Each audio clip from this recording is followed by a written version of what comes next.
What if a man declared himself a prophet and ruled Morocco with his own religion for more than 300 years?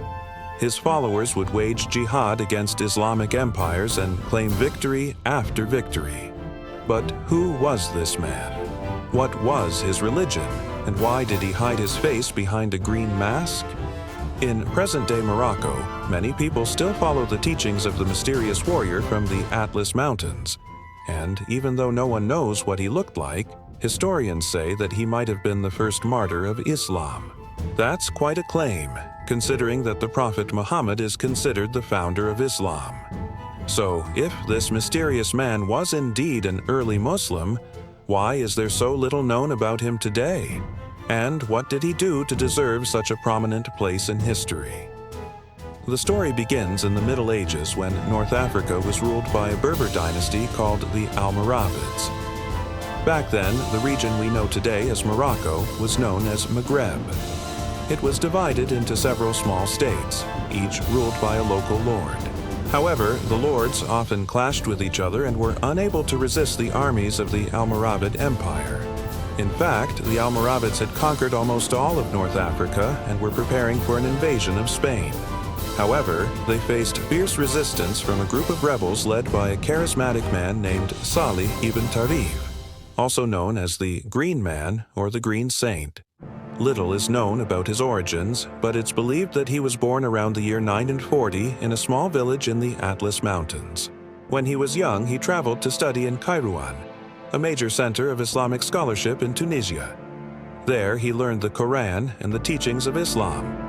However, soon after returning home, he began to preach a new form of Islam, which attracted many followers.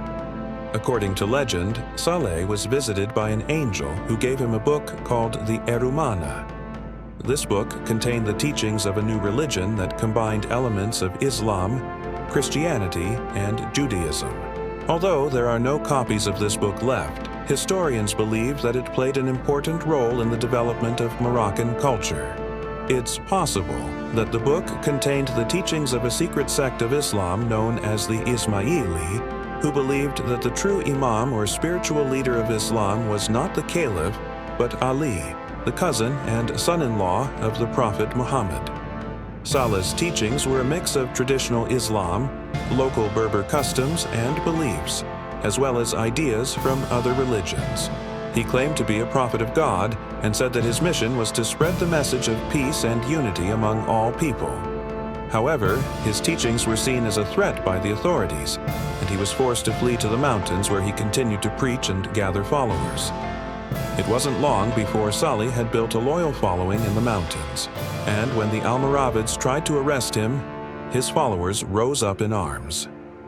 Under Salih's leadership, they fought against the Almoravids for over 30 years, never losing a battle. Despite being outnumbered and outgunned, Salih's army was victorious. They used guerrilla tactics and knew the terrain like the back of their hands, making them difficult to defeat. Some historians suggest that Salih's military success was due to his ability to unite the different Berber tribes under one banner. Before Salih's rise, the Berbers were divided and had no hope of resisting the Almoravid armies. But Salih changed everything. He appealed to their sense of identity and loyalty and convinced them to fight for their freedom. In addition to his military skills, Salih was also a talented politician. He was able to negotiate alliances with other rulers and build a network of supporters throughout the region. He also established a capital city in the mountains, which became a center of trade and culture. However, Salih's reign was not without its challenges. At one point, the Almoravids offered him a deal, promising him power and wealth if he would abandon his rebellion. But Salih refused, saying that he could not betray his followers. Instead, he continued to fight, even as his enemies grew stronger. In 1086, the Almoravids sent a massive army to crush the rebellion once and for all. The battle was fierce, but in the end, Salih's forces were victorious. This was his greatest victory, and it secured his place in history as a hero of the Berber people. After defeating the Almoravids, Salih continued to rule over the mountains until his death in 1102. He was succeeded by his son, Abd al-Malik, who continued his father's work and expanded the kingdom.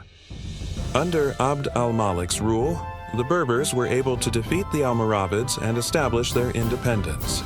Despite their victories, the end of the Burghwata dynasty was near. In 1147, the Almohads invaded Morocco and quickly defeated the Burghwata. The last king of the dynasty was captured and killed, and his head was cut off and hung from the walls of the Kasbah in Marrakesh. Today, not much is known about Salih ibn Tarif, but legends say that he was a great leader and a religious reformer. Some historians believe that he was the first martyr of Islam, while others see him as a symbol of resistance against oppression. Regardless, he remains an important figure in Moroccan history, and his legacy lives on in the hearts and minds of the people. But why is he always shown wearing a green mask? Well, according to some reports, Salih was actually a very handsome man, so much so that his beauty could mesmerize women and take their breath away. However, as he got older, he became increasingly concerned with the state of the world and the suffering of his people. He saw injustice and inequality everywhere, and he wanted to do something about it. He realized that the only way to bring about change was to inspire people to believe in a better future. So he decided to become a wandering preacher, traveling from village to village, sharing his message of hope and calling for people to fight for justice. But, as you can imagine, many people didn't like his message because it challenged the status quo and made them uncomfortable. They thought he was a dangerous man, and they wanted to get rid of him. So, they hired assassins to follow him, and whenever he stopped to preach, they would silence him. The assassins would attack him and try to kill him, but he always managed to escape. However, they were persistent, and eventually they cornered him in a cave in the Atlas Mountains. As they closed in on him, he knew that he couldn't escape this time. So he did something that would shock the assassins and make them remember him forever. Before they could strike the fatal blow, he took off his clothes and covered himself with green paint, turning himself into a terrifying monster. The assassins were so scared by his appearance that they dropped their weapons and fled in terror. From that day on, he was known as the Green Man, or the Green Saint, and the assassins never dared to come near him again. Instead, people flocked to him to hear him preach, and many became his followers. And that's why the mysterious man from the mountains is often depicted wearing a green mask, symbolizing the power of one man to inspire fear and respect in those who oppose him. In the end, though, Salih ibn Tarif and his descendants lost their war against the Islamic empires. So, does that mean that they were bad people? Well, not necessarily. Sometimes it just means that they were fighting for what they believed in. And as long as there are people who believe in something strongly enough, they will be willing to fight for it no matter what the odds are stacked against them. So, whether you agree with Salih's religious beliefs or not, we can all admire his courage and determination to fight for what he believed in. Even though he was ultimately unsuccessful in his goal of creating a separate state for his people, he left a lasting impact on the history of Morocco and inspired generations of people to come after him. And isn't that what every great leader does?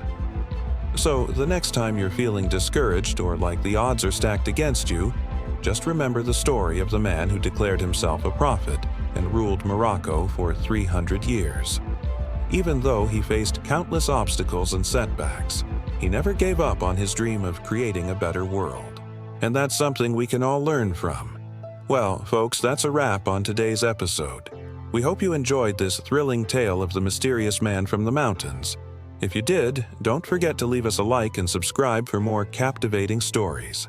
And hey, if you've got any suggestions for our next adventure, just drop them in the comments below. Until next time, stay curious and keep exploring the world. Thanks for tuning in.